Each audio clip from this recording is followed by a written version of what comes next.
Olá, queridos, graça e paz. Eu quero, nesse dia, compartilhar essa segunda pregação dessa série de mensagens.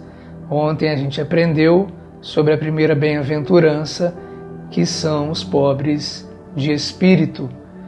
E a gente pôde buscar na língua original que o Novo Testamento foi escrito, a língua grega, a tradução real dessa bem-aventurança ou desse texto, desse primeiro texto, que ficou mais ou menos assim: bem-aventurados, mais que felizes, são as pessoas que vivem pedindo ajudas espirituais, porque delas é o reino dos céus. Porém, hoje eu quero compartilhar a segunda bem-aventurança. Bem-aventurados os que choram, porque eles serão consolados. Que tipo de choro foi esse que Jesus quis dizer aqui nesse texto? Só para a gente ter uma leve noção, existem 9 palavras na língua grega para traduzir essa palavra choro. E uma das mais conhecidas é uma palavra grega chamada klaiontes. O significado dessa palavra no grego é um choro superficial. Não chega a ser um choro falso, mas é um choro superficial. Fazendo um paralelo bem simplista com o nosso português, essa palavra grega, klaiontes, é aquele choro que só tem lágrimas. Você já viu alguém forçar o choro? Geralmente os atores, os artistas, eles conseguem fingir um choro que não vem da alma deles, mas é um choro que só tem lágrimas. Essa é uma versão desse choro aqui na língua grega. Mas, para minha surpresa, a expressão de choro usada aqui por Mateus não é essa superficial, mas é de uma palavra chamada penteontes. É estranho a gente dizer essas palavras gregas, né? Essa palavra expressa um choro da alma. Não é um choro superficial, um choro forçado, mas é um choro causado por algum tipo de luto na alma e no espírito. Pastor, eu não estou entendendo. Para ficar um pouco mais fácil da gente entender, eu separei aqui alguns versículos do Antigo Testamento que a gente lendo, a gente vai entender que tipo de choro essa expressão grega penteontes significa. Joel capítulo 1, versículo 13. Ponham vestes de luto, ó sacerdotes, e pranteiem, chorem alto, vocês que ministram perante o altar. Venham, passem a noite vestidos de luto, vocês que ministram perante o meu Deus.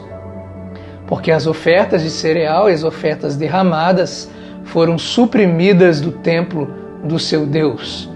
Amós capítulo 8, versículo 10. Transformarei as suas festas em velório e todos os seus cânticos em lamentação. Farei que todos vocês vistam roupas de luto e rapem a cabeça. Farei daquele dia um dia de luto por um filho único e o fim dele como um dia de amargura.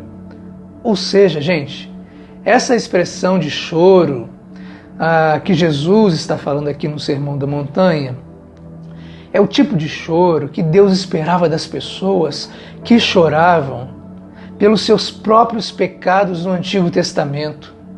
E a promessa de consolo, bem-aventurados que choram porque serão consolados, essa promessa de consolo de Jesus era para as pessoas que não apenas choravam com lágrimas, mas choravam com alma e com práticas de luto, demonstrando arrependimento pelos seus pecados. Agora, quem já está com a mente cauterizada e não consegue ter um mínimo de consciência que é pecador, dificilmente vai chorar e, por consequência, não será consolado. Até porque pecar não é o problema. Se você tem crise quando você peca, não entre em crise. Todos nós pecamos. Pecar não é o problema, mas perder a capacidade de discernir o que é pecado e o que não é, isso sim é um baita de um problema. Eu estou pensando, eu acho que essa situação que a gente está enfrentando aí fora é um tratamento de Deus, porque as pessoas pararam de pensar no seu pecado. As pessoas não choram mais pelos seus pecados, choram por tudo. Choram até porque estão tendo que ficar em casa e querem sair, querem ir para o shopping, querem extravasar, mas não podem.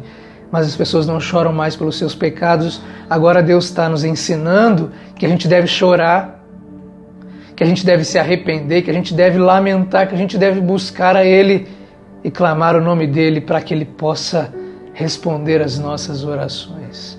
O que Jesus vem dizer nesse texto é que os pecadores que choram com lágrimas, eles podem até atrair a atenção de uma pessoa ou outra, mas somente os pecadores que reconhecem o nível, olha que profundidade, de agressão que fazem no coração de Deus, choram com lágrimas sim, mas principalmente choram com a alma.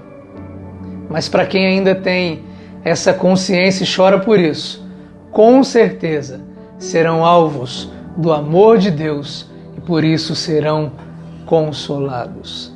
Para terminar, resumindo, fazendo uma tradução, levando em consideração todo esse contexto que nós estamos estudando hoje, o versículo 4, nessa tradução, ficaria assim: mas que felizes são as pessoas que reconhecem sua natureza pecaminosa e choram por isso, porque somente reconhecendo que são pecadoras serão consoladas pelo Senhor. A gente tem aprendido um pouco, os pastores, um pouco de psicologia, a gente aprende, quando a gente está fazendo teologia, a gente precisa estudar um pouco de psicologia. E na psicologia, quando o choro acontece, ou quando alguém se expressa com o choro, esse é o momento mais autêntico da manifestação da emoção.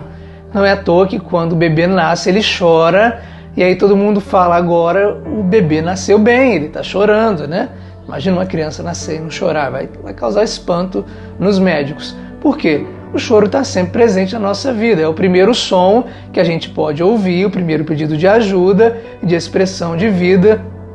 E você já parou para pensar?